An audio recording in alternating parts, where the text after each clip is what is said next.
Good evening and welcome to the Metaphysical Bible Hangout. I am Reverend SherriDeniseJames, Senior Minister for Understanding Principles.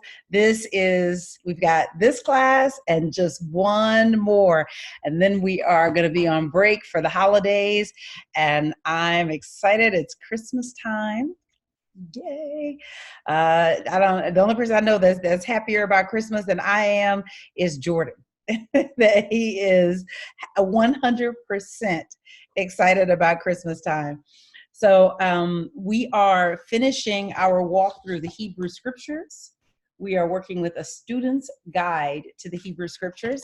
And when we come back after the break, we're going to pick up with the Christian Scriptures. And then that's even more deep because that gets into all of the stuff that most of us are more familiar with what we call the New Testament than we are with the so-called Old Testament.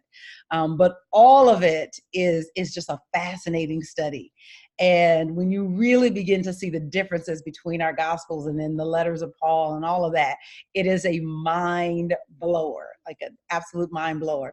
So really excited to share that with you and to get into that after the beginning of the year. All right, so where we are right now, let's just take a moment to just quiet ourselves. We know that even in this kind of study where we're trying to move beyond what has been theologically taught to us, that there's always still something for us from God, that in every moment there is a beauty, a love, a joy, a happiness to be imparted to us from the only power and presence there is. And so while this may seem like an academic study, it is also a spiritual study, that we are unlocking kingdoms in our minds to receive from God, to really receive what God has for us. And so we just open our hearts and our minds to receive that. Thank you, God. Let's take a deep breath and let your attention travel to your heart.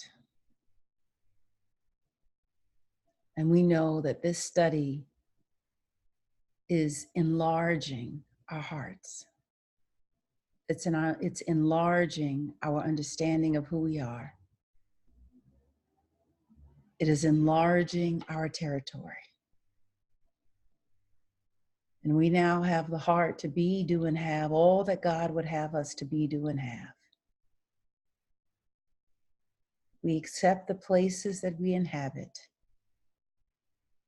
And we gracefully and graciously outgrow them and move into larger territories. Thank you, God. Thank you, God. Thank you, God.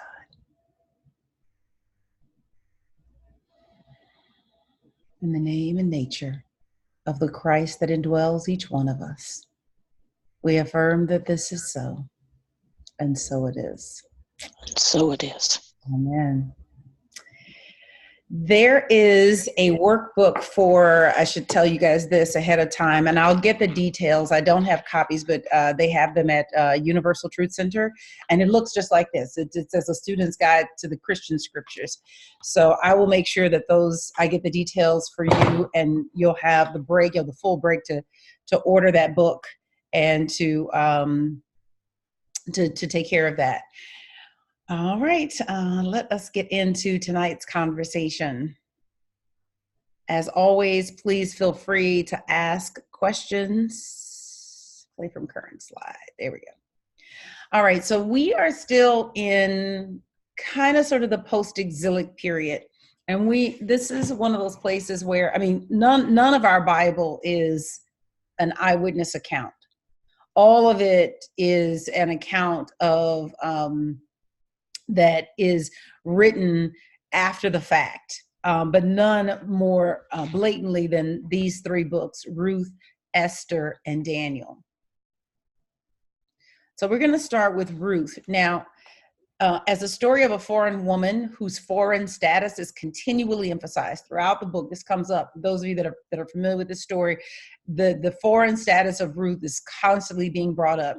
As a foreign woman who acts nobly and enters the community of Israel by choice, this story would have stood in opposition to the negative view of foreigners the ban on intermarriage, and the purely genealogical definition of Israelite identity that was taught by Ezra and Nehemiah. So the story of Ruth is actually set in the day of the judges, meaning the day of the judges. Samuel, hold on, I gotta sneeze. Excuse me.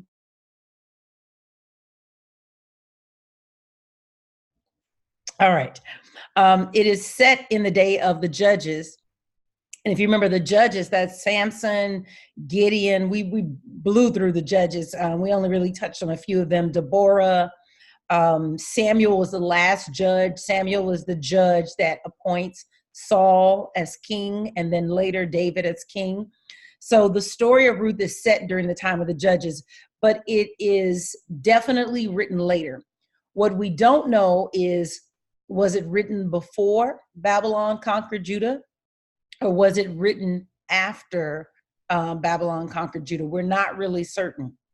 But whatever the origin is, because it emphasizes temple worship, we wanted to understand how did this book function for Second Temple Jews, meaning the Jews that came back after the exile and rebuilt the temple.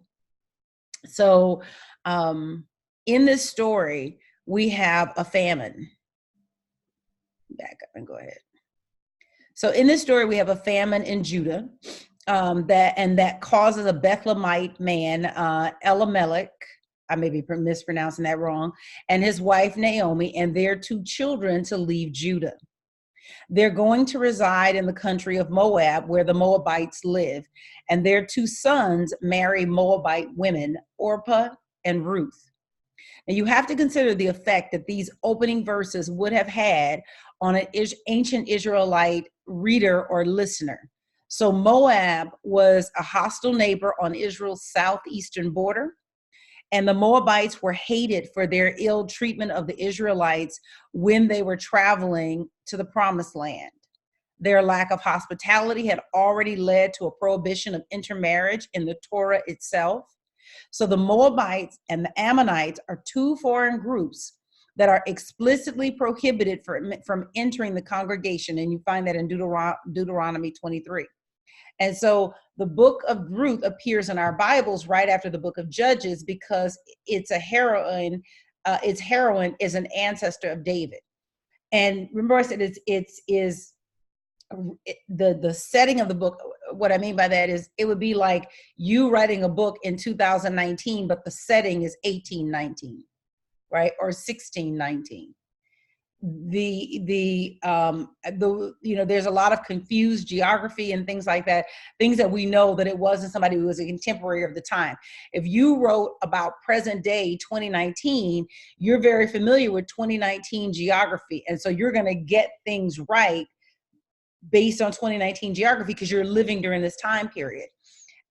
Often what you find in historical novels or books or things like that, you have what are called anachronisms, meaning they'll have towns next to one another that really weren't next to one another, or other types of things like that. And those are telltale signs that you're not dealing with an author that was time-wise situated during the time that the book was written. And so we have that with Ruth. So the Israelites' low opinion of the Moabites is also expressed in Genesis in the very degrading story of Moab's descent from the incestuous relationship between Lot and one of his daughters after the fall of Sodom. And yet here we read in Ruth, in the opening lines of this story, of a man from Bethlehem who travels to Moab and his 2 sons marry Moabite women. So this is a big deal. So it tells of an Israelite woman, Naomi, who marries a Moabite man and goes to live in his country. They have 2 sons, but her husband and 2 sons die, and she returns home to Israel. So Elimelech and his 2 sons, who are named Sickness and Death in the Hebrew, they die. And the Israelite widow, Naomi, is left now with no blood relation, no blood male relation, only her 2 Moabite daughters-in-law. And Naomi weepily tells the girls that they should return to their father's home. She's poor. She'll never be able to support them as a poor widow. She has no further sons to give to them, and clearly they have no legal or moral obligation or tie to Naomi. If you look in chapter 1, verse 11, it says, "But Naomi replied, 'Turn back, my daughters. Why should you go with me? Have I any more sons in my body who might be husbands for you? Turn back, my daughters, for I am too old to be married. Even if I thought there was hope for me, even if I married tonight and I also bore sons, should you on their account debar yourselves from marriage? Oh no, my daughters. My lot is far more bitter than yours, for the hand of the Lord has struck out against me.' They broke into weeping again, and Orpah kissed her mother-in-law farewell, but Ruth clung to her. So she said, 'See, your sister-in-law has returned to her people and her gods. Go, follow your sister-in-law.'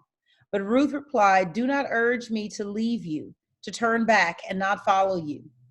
For wherever you go, I will go. Wherever you lodge, I will lodge. Your people shall be my people, and your God shall be my God. Your God, my God. Where you die, I will die, and there I will be buried. Thus and more may the Lord do to me, if even death parts me from you.' When Naomi saw how determined she was to go with her, she ceased to argue with her, and the two went on until they reached Bethlehem."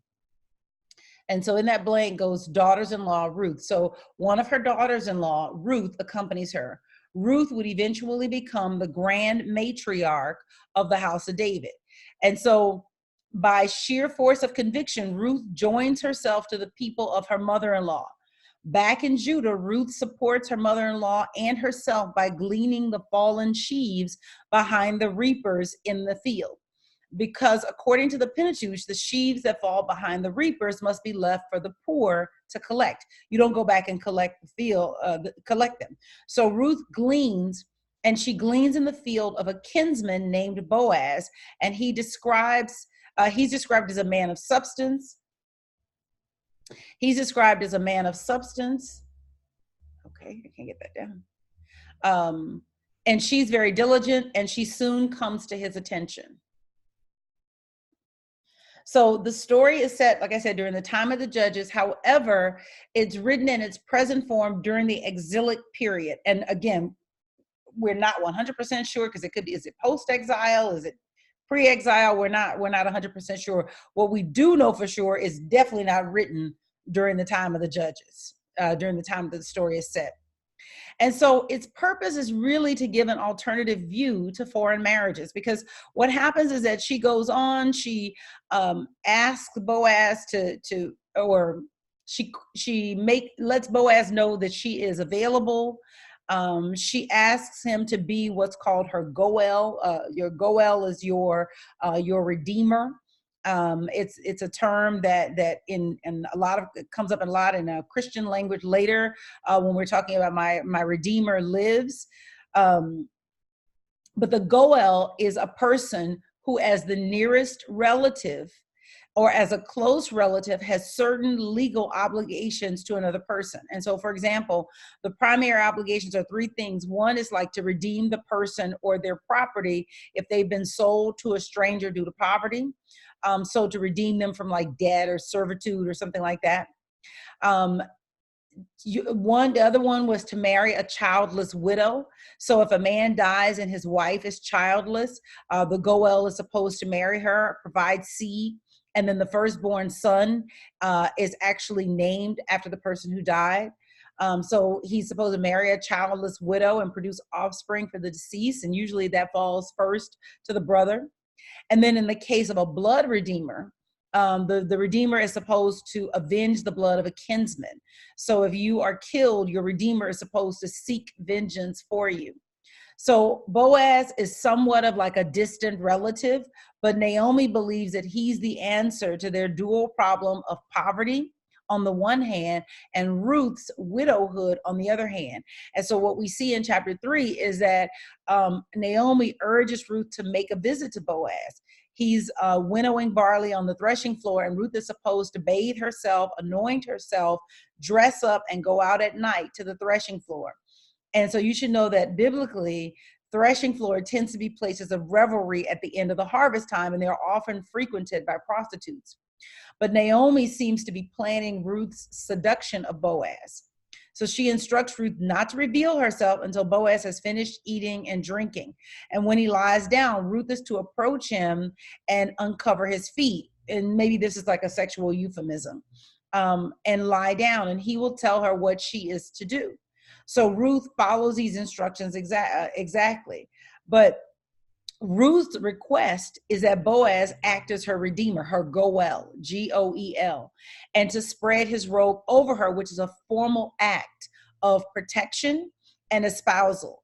And Boaz assures her that he will redeem her. And then he goes on to point out, however, that there is another kinsman who is actually a closer relation and therefore has the first right of refusal. And so Boaz will settle the matter legally in the morning. And so we're left wondering, what transpired that night. And then we read in chapter 4 that there's this legal proceeding where the other kinsman is freed of his obligation and his claim to Ruth. And that really clears the way and enables Boaz to marry her. And so Boaz marries Ruth, and she became his wife, and he cohabitated with her. And then the Lord let her conceive, and she bore a son. That son is Obed, father of Jesse, who is father of David.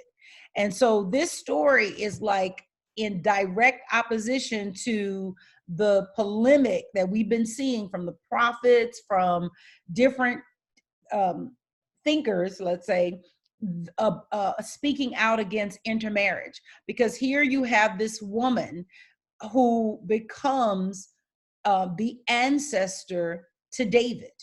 And David is like the paradigmatic king. David is the if there was a way to be king, David is the way to be king. And Ruth is essentially his grandmother.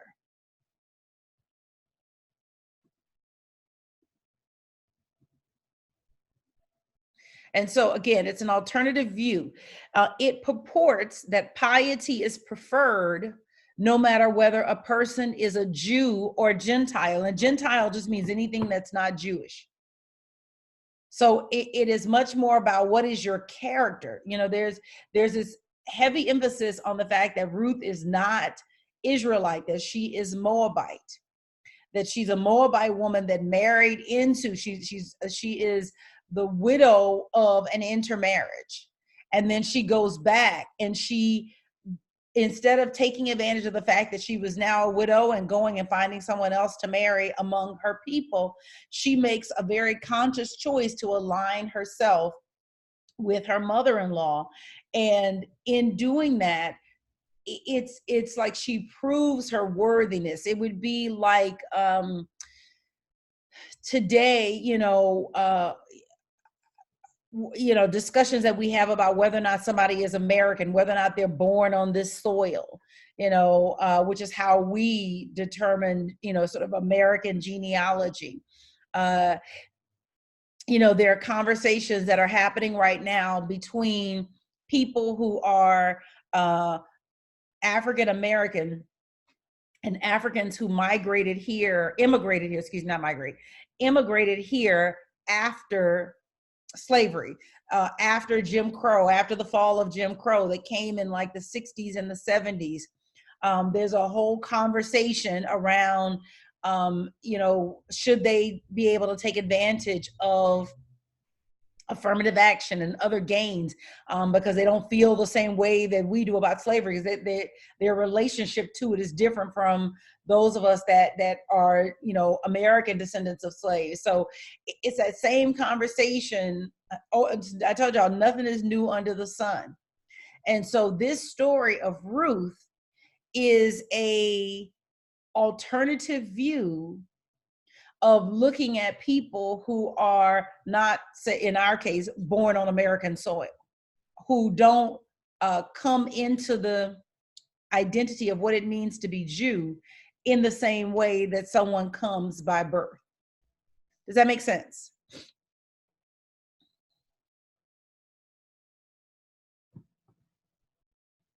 Yes?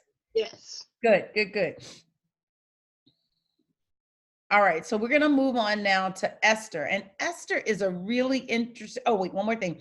Ruth, though Gentile, is a perfect example of Israelite faithfulness at its best. She is the perfect example. Sorry about that. I didn't know I had another slide. She's the perfect example of Israelite faithfulness at its best.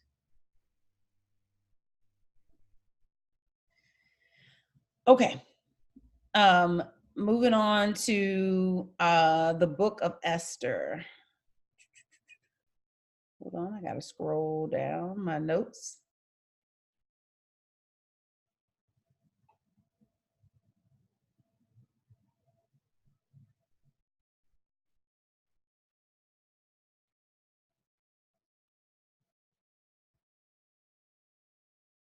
Okay.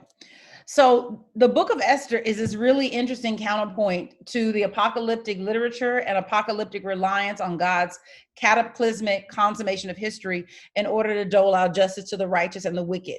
And you find it in the Book of Esther, which is this short novella. So what I'm trying to say is that the way that Esther is set up, it almost would be better if we did Daniel first before we did Esther, because I want you to see that there is this apocalyptic mindset that is coming up. We're getting now to the books that are the latest books to be added to the canon. So there's this evolution of thought.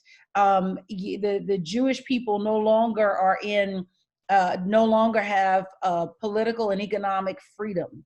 They are essentially a province of Persia, and so they don't have rule over themselves. They're not an autonomous group anymore.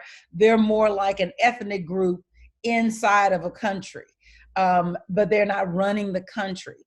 So there is this mindset that arises. I guess I should tell you a little bit about the apocalyptic literature, because that might help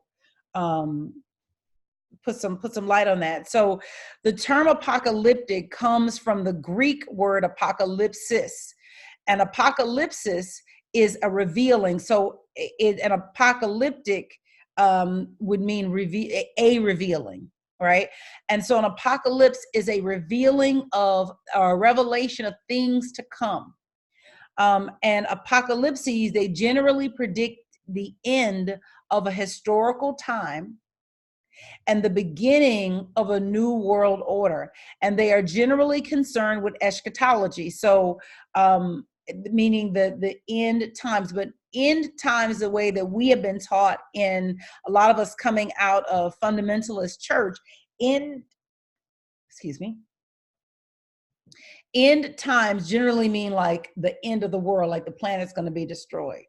And, that's how it shows up in our movies and other things like that. But that's not really end times from a biblical standpoint.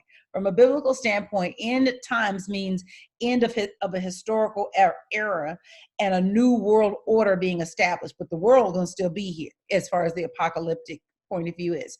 And so apocalyptic literature within the Bible is characterized by some distinguishing features. And so most apocalyptic writings are pseudonymous, meaning that they're generally attributed to important figures of the past, like Enoch or Abraham or someone. They tend to also feature a revelation by a heavenly messenger, like an angel who comes in a vision or a dream to deliver some sort of message. Think about Revelation, the book of Revelation at the end, that you have John the seer, who is exiled on the Greek island of Patmos.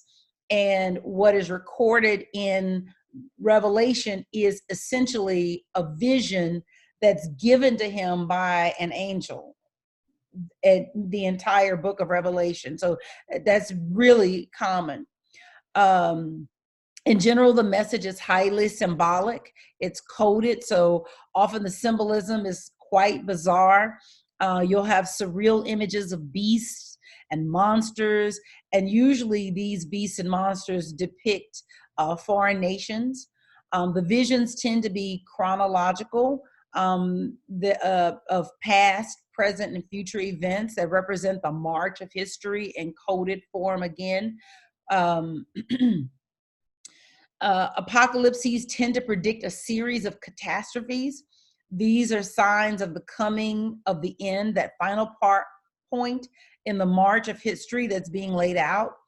You got motifs from ancient myths that very often describe these catastrophes. Apocalypses tend to be morally dualistic, meaning that they tend to divide humankind into two mutually exclusive groups. There's righteous, which is always a tiny minority, and then there's the wicked, which is always the vast majority. There's the prediction of some final judgment, public judgment, and the righteous will be saved and the wicked will be destroyed. These are characteristics that you see in apocalyptic literature. And so those of you that have done any reading of Revelation, this should feel very familiar. God generally appears in apocalyptic literature as an enthroned king.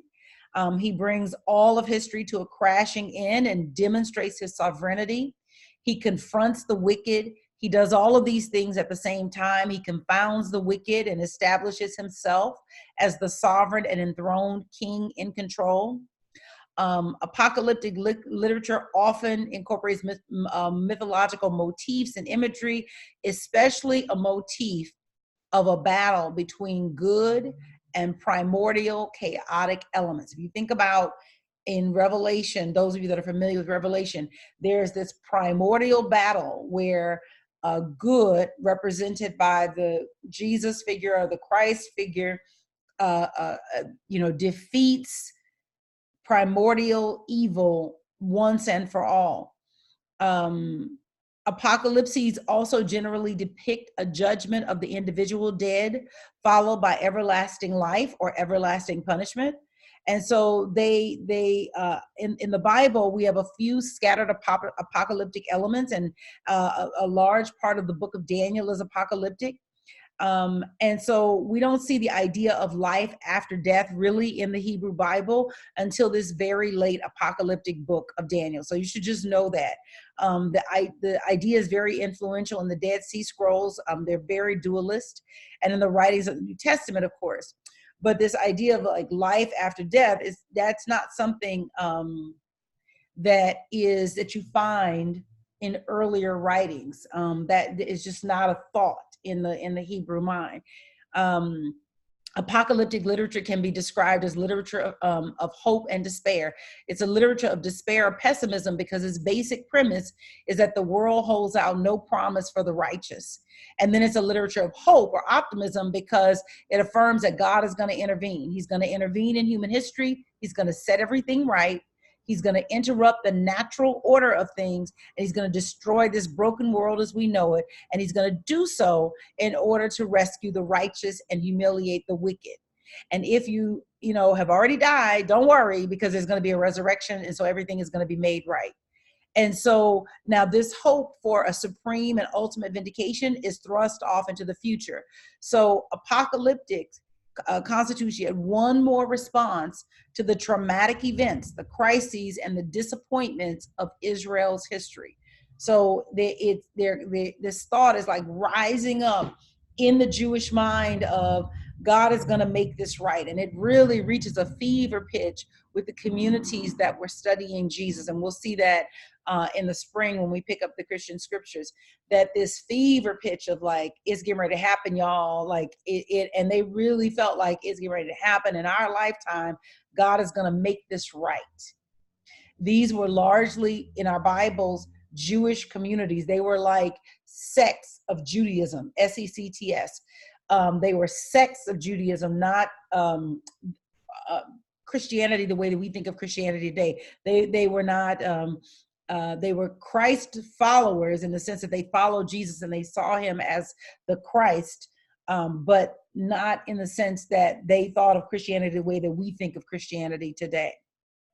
So the book of Esther is almost like a counterpoint to the book of Daniel, because the book of Daniel is all about God intervening in the course of history. The book of Esther is about you intervening in the course of history. They're almost like direct opposites. And in fact, the book itself never mentions God. The Book of Esther. I don't know if you know that or not, but it never mentions God. So it's almost like Esther and Daniel are almost like contrasting points of view. So the Book of Esther tells a story of a Jewish maiden, Esther, who is chosen to be queen of a Persian king. So it is set in the 5th century Persia. It was probably written in the 4th century, meaning 100 years later. So it would be like today, 2019, you writing a book about 1919. It is set during the reign of Xerxes. And he was a 5th century Persian emperor up from about 486 to 465. It's another heroic fiction that features a Jew in the court of a Gentile king. So it's like Daniel in that way. The Jews of Persia are threatened with genocide, and they are saved not by divine intervention, the way that Daniel is going to talk about when we get to Daniel, but entirely through their own efforts. And the Book of Esther does not mention God. The story revolves around Mordecai, and Mordecai is this pious Jew. He sits at the gate of the Persian king, Xerxes, and his beautiful niece is also central to the story, of course, and that's Esther. And he has adopted her as his own. And so there's a lot of comic irony in this story. It's like really a fun read to do that, and pick up like the New Living Translation and read through it. So when the Persian king divorces his wife, Vashti, because she refuses to appear in the royal diadem before his male courtiers, presumably in nothing but the royal diadem, Esther's great beauty commends her to the king and she becomes a queen. Now, her uncle Mordecai advises her to be discreet about her Jewish identity for safety's sake. And so in Esther chapter 2, verse 10 and 11, it says, Esther did not reveal her people or her kindred, for Mordecai had told her not to reveal it. Every single day, Mordecai would walk about in front of the court of the harem to learn how Esther was faring and what was happening to her. So what she's ultimately going to do is she's going to convince the king not to persecute the Jews because of their religious beliefs. So they have been threatened with genocide, and one of the king's men gets the king to issue an edict of to kill all the Jews. And so what Esther does is that she intervenes, not God. She intervenes and convinces the king not to persecute the Jews.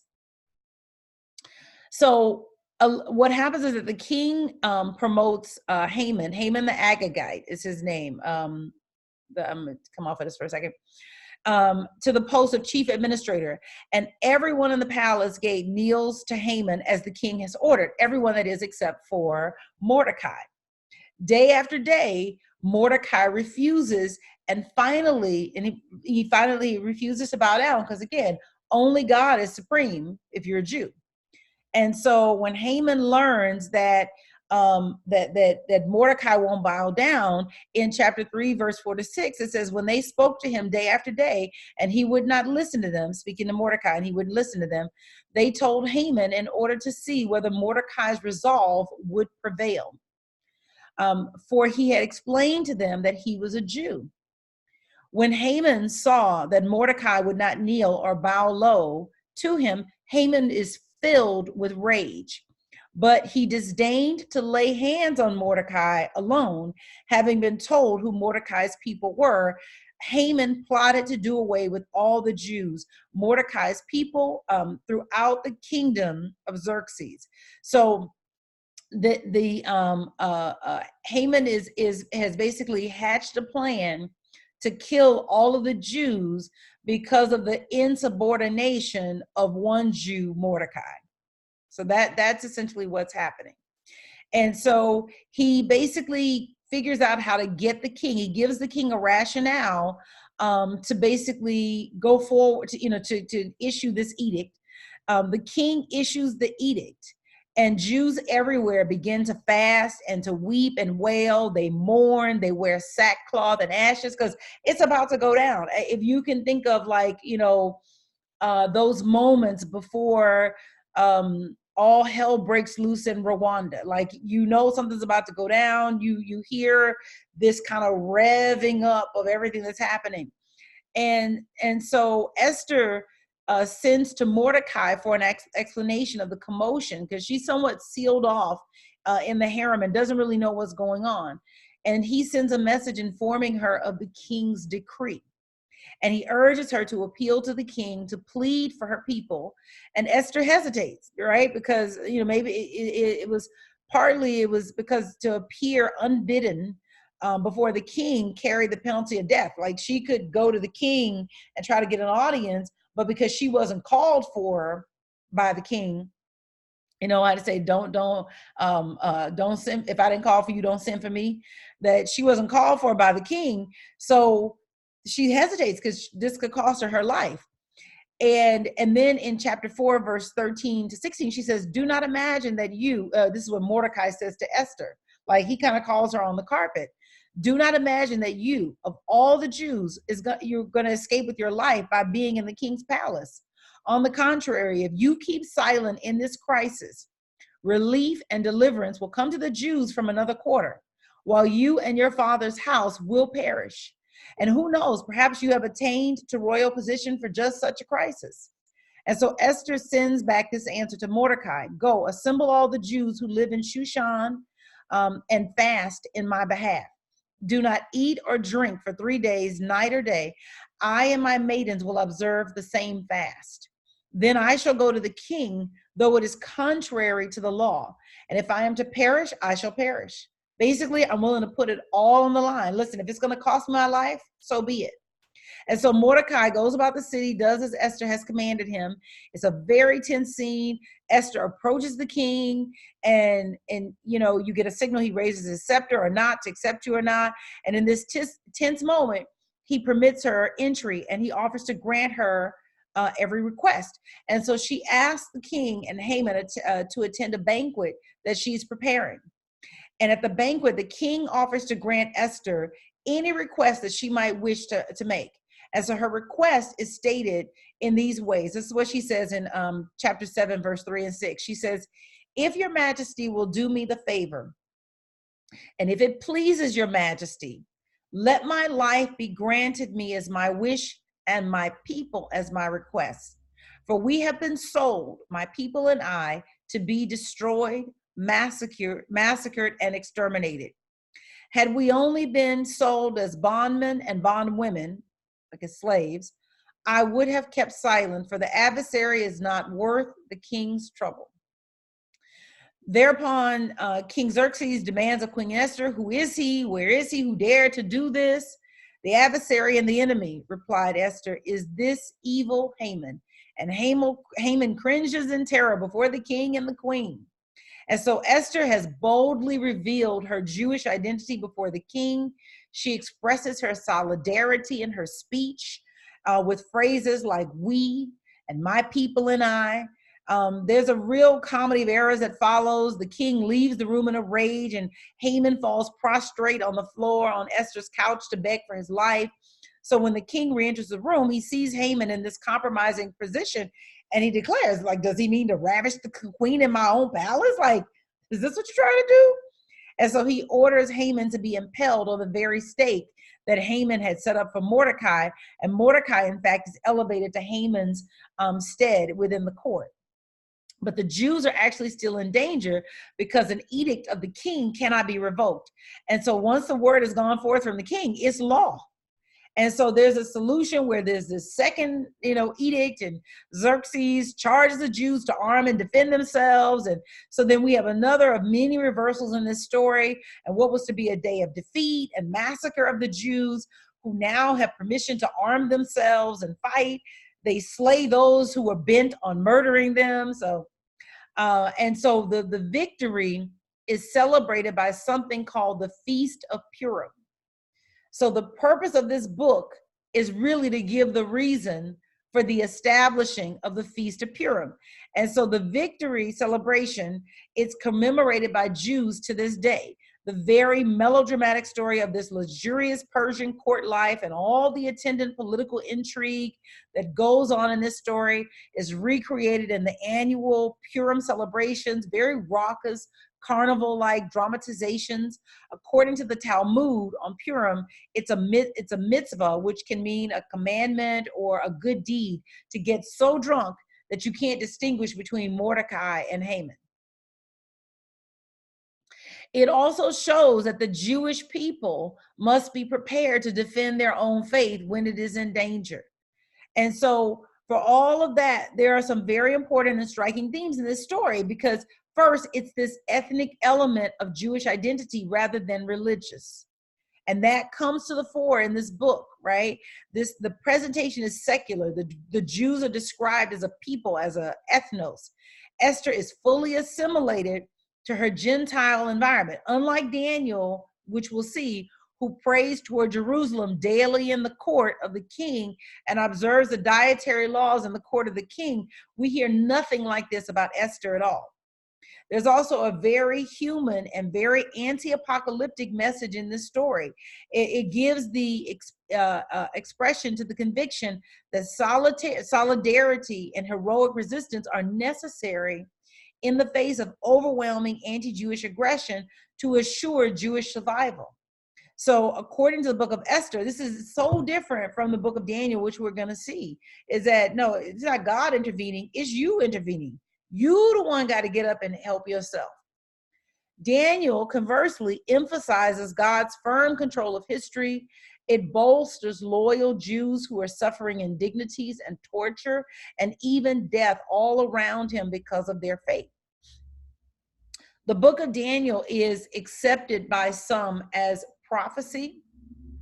Other people see it as wisdom, and other people see it as apocalyptic. So it really can be thought in, almost any one of those three: prophecy, wisdom, or as apocalyptic. Daniel can be divided into two parts. The first 6 chapters, which is like heroic fiction, and then very much like the book of Esther, it's a good story. But like the book of Esther, Daniel features a Jew who lives in a Gentile court. He's saved from disaster. And these chapters tell of Daniel's adventures under 2 Babylonian kings, Nebuchadnezzar and Belshazzar. The text says 2 Babylonian kings, Nebuchadnezzar and Belshazzar, but a Median king, Darius, who happens to be unknown to history, is actually the Persian king Cyrus, and it's a lot of years to be covered. So there's a lot of historical inaccuracy. The authors of Daniel, they mixed historical facts with older religious traditions and pagan myths. So you've got this chronology that's like over a century being collapsed into like a single story or over a lifetime, when really you're talking about a few hundred years.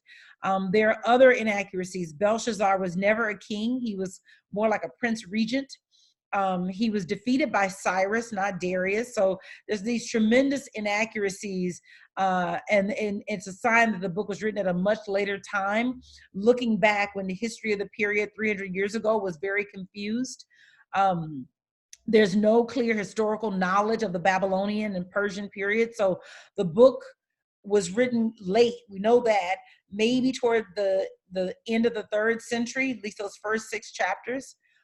We have a better idea about the last 6 chapters, chapters 7 through 12, because those are fully apocalyptic in genre.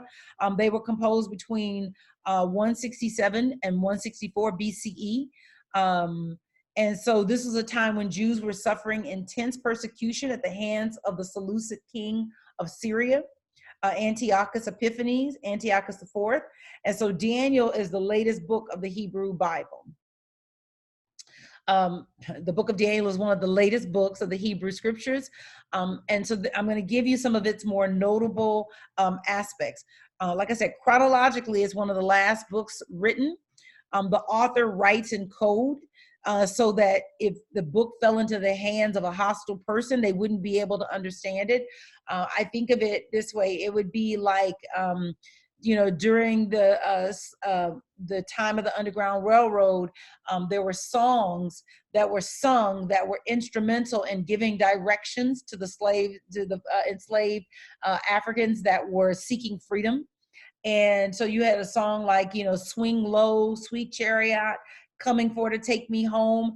It sounds like a spiritual, but in actuality, it's passing on instructions like, the chariot's coming tonight, you need to be ready, right? And so it was the apocalyptic literature functions like that as well. It's written in coded language, so everything always stands for something else, because if ever the book fell into the hands of someone who would do evil to the people who the book was for, they wouldn't be able to decode it because they wouldn't know what all the different things meant, but the people in the community would know what it meant.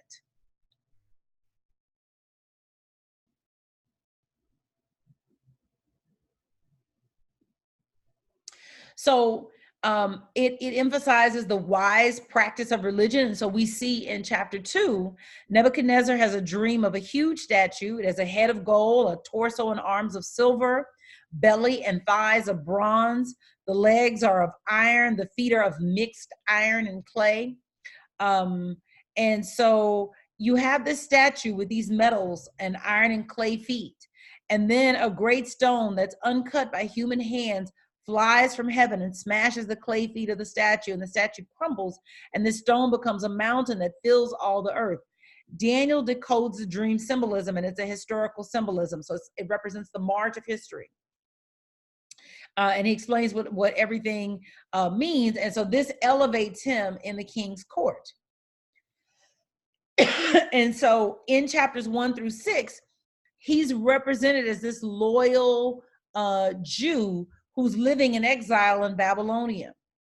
And Daniel and his friends are ideal examples of piety.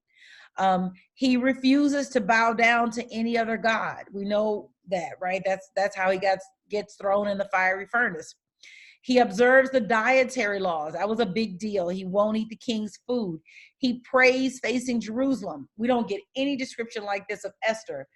As far as we know, Esther is fully assimilated, and Daniel is like, no, I'm maintaining my customs, my tradition. So it's like a counterpoint. They're giving two different pictures of heroism, and Daniel is trusting God, but Esther is taking action. He has the power to interpret dreams and to predict the future, and although he's severely tested, he remains true to Yahweh, and Yahweh aids him in more than one miraculous escape from danger. The main theme of this first section of the book of Daniel is really about his allegiance to God. So Meshach, Shadrach, and Abednego really represent what it means to be a pious Jew, that you can live in the midst of, evil and maintain your commitment to Yahweh, and Yahweh will bless you even though you are not in your own land. Uh-oh. I meant to go forward, not stop the share. Any questions though? Let me ask that before I go back up. Talk to me. Where are we at? Are you guys following this? Is this making sense? Am I telling you stuff that you already knew?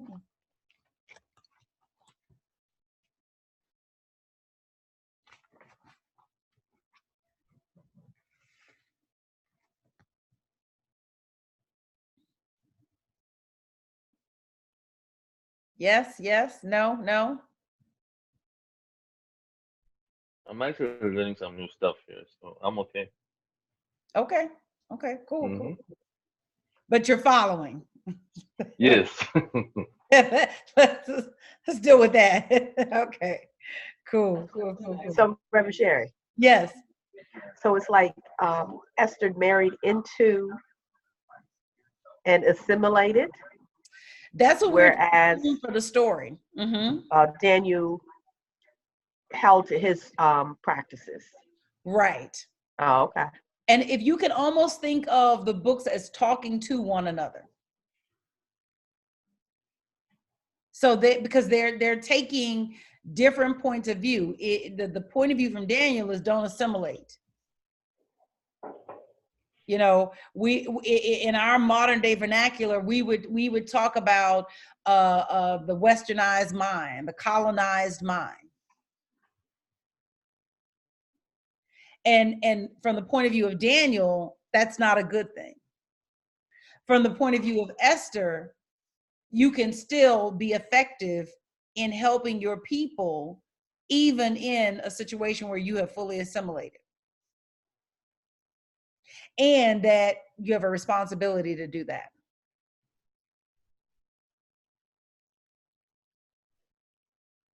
Okay. Mm-hmm.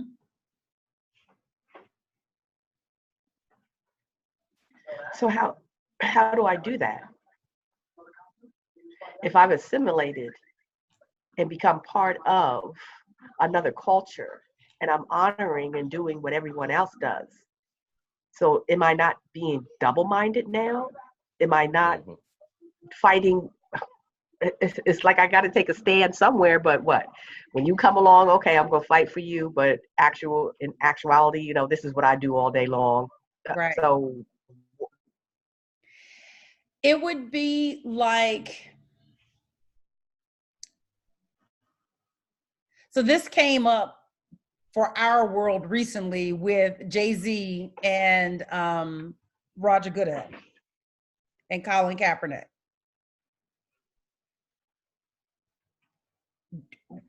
You know, and people latched on to different statements where he said, you know, we're beyond marching.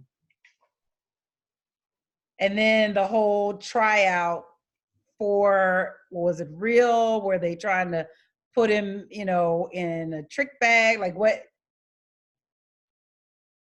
And you got people on both sides of the equation. Some who felt like he should have played along to get along. Others who felt like he did the right thing. He took a stand.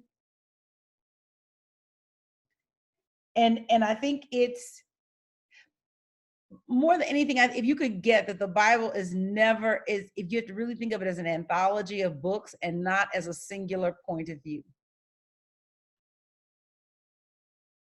And you have to go to the presence of God in you and find what is right for you. Because it's giving you it actually is leaving it in your hands to choose. It's giving you two examples, both of which saved the Jewish people in some form or in some way. Esther, even though she'd been fully assimilated, used her position of influence to save her people. And Daniel, in his position, relied on God and saved his people. So if we were talking about, say, us today, which I know we're not metaphysical, but I gotta say it, gotta throw it in anyway.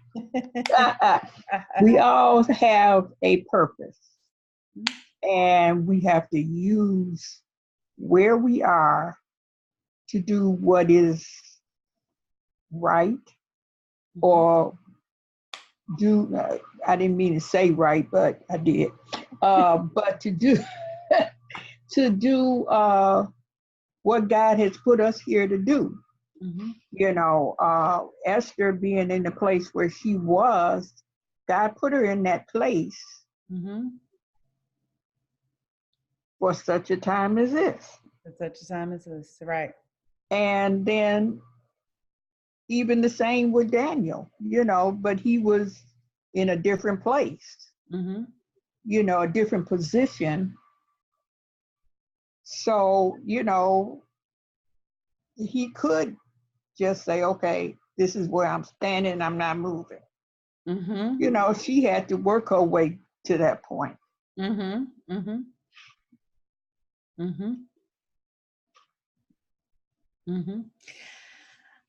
don't know that the Bible is taking a position.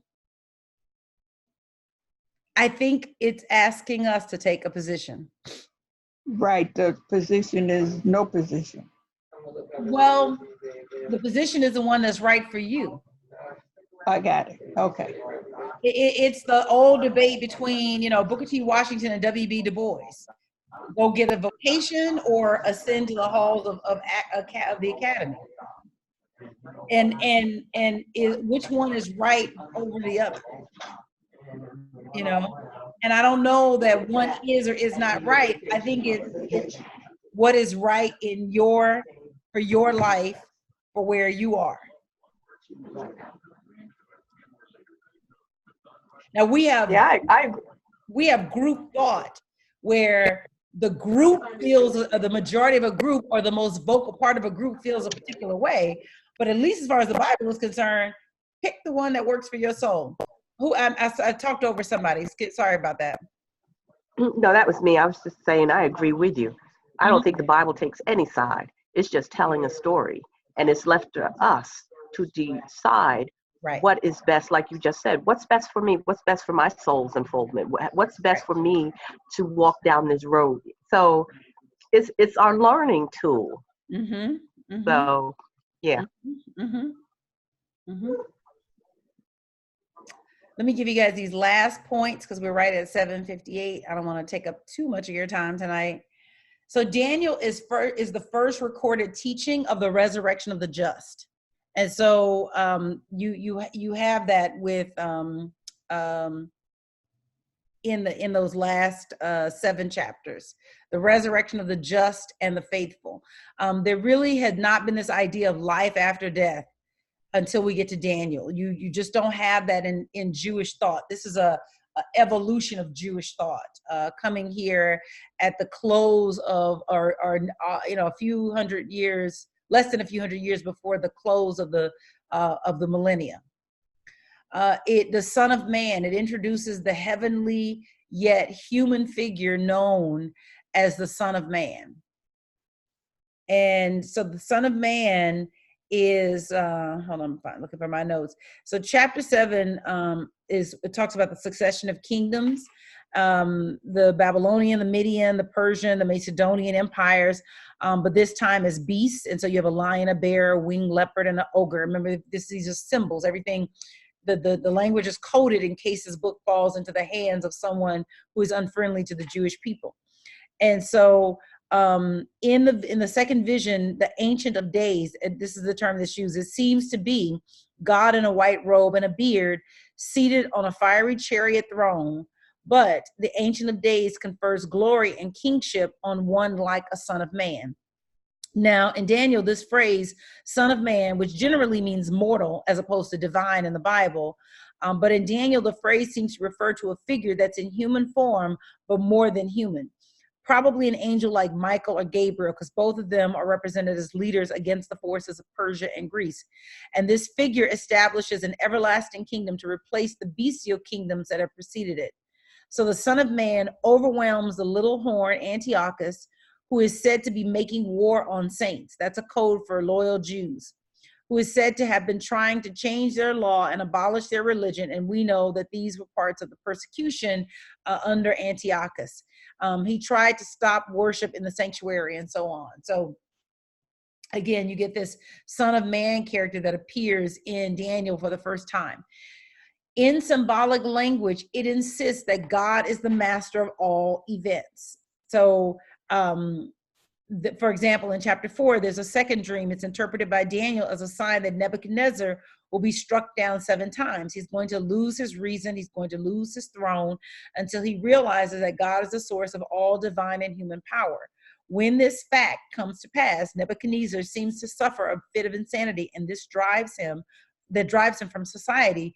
The king then praises the God Most High as the universal king. So it is this idea of God as a master of all events. And I want you to remember that in Esther and Mordecai were the ones that were intervening and running back channels to master the event.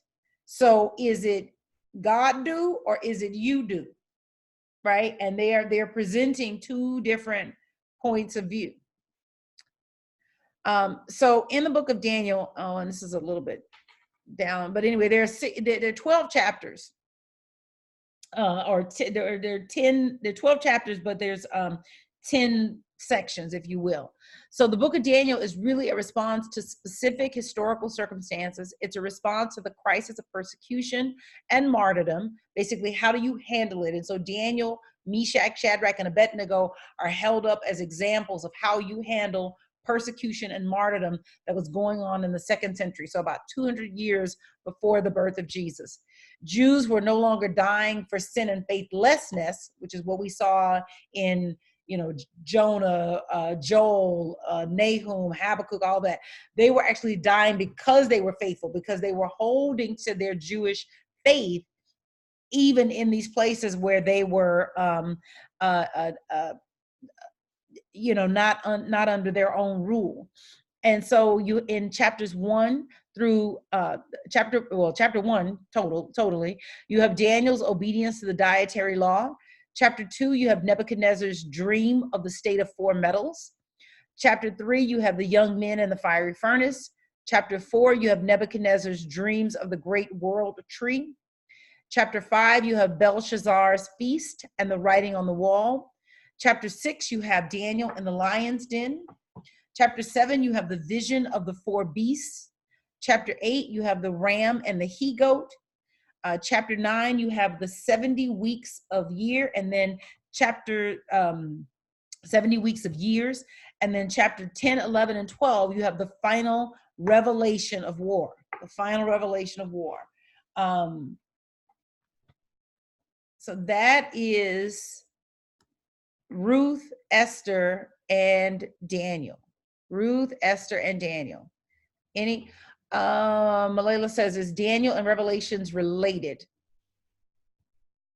Meaning, like, are they the same author, or they're related in the sense of the apocalyptic nature? So those first 6 chapters are more historical fiction, where you have these characters that are representing what it means.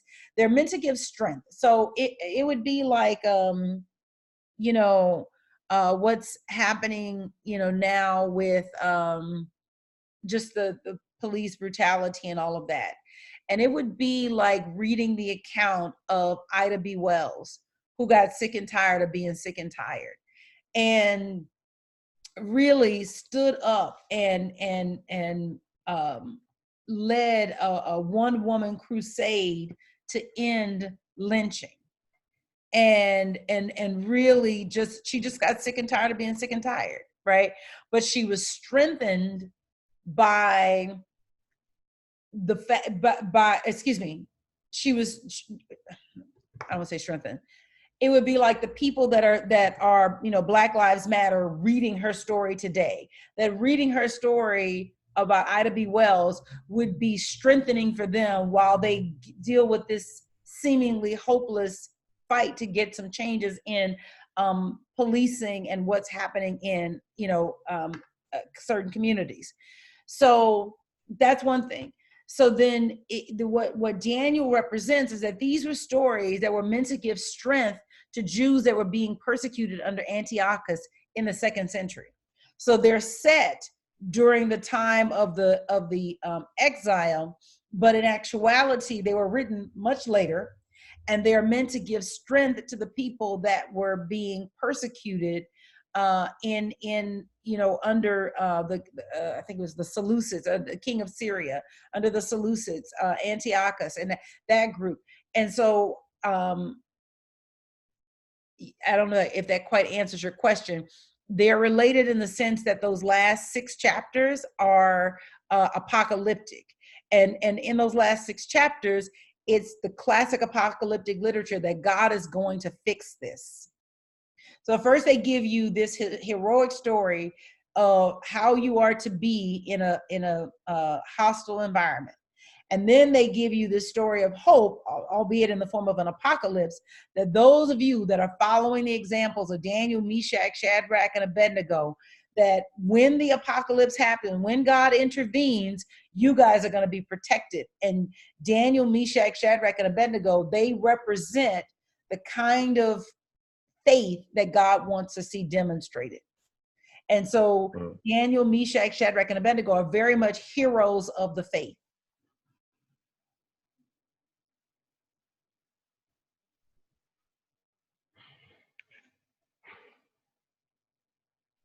Were you going to say something? It sounds like I talked over you.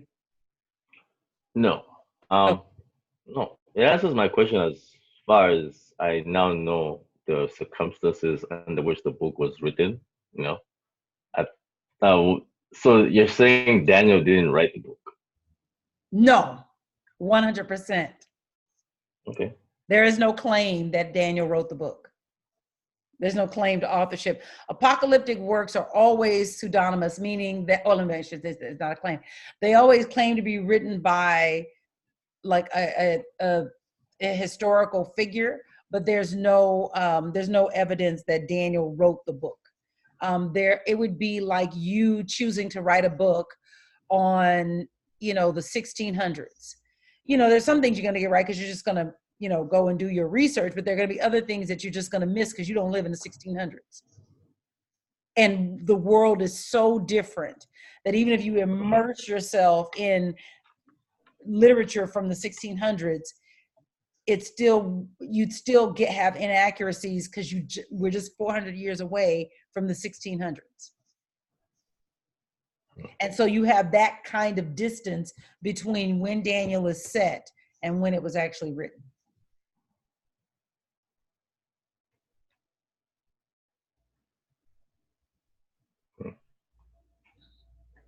Okay. Mm-hmm. Any other questions? These are good questions, guys. Any other questions? Anything else? So while you're checking to see if you have any last questions, next week we're going to finish. So we're going to do page 95 to 100. 95 to 100.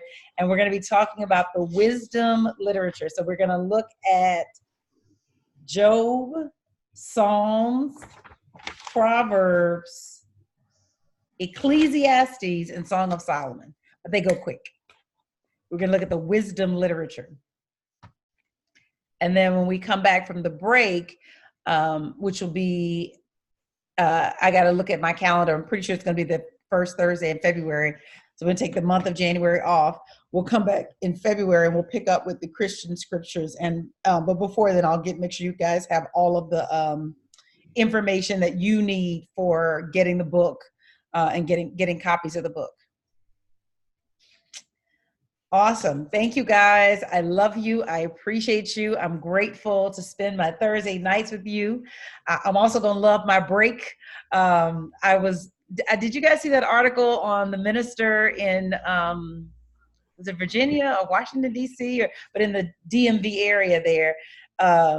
He is taking a sabbatical, and he was just talking about just realizing how burnt out he was and just needing to take time off. And I thought, yes, very good, very good.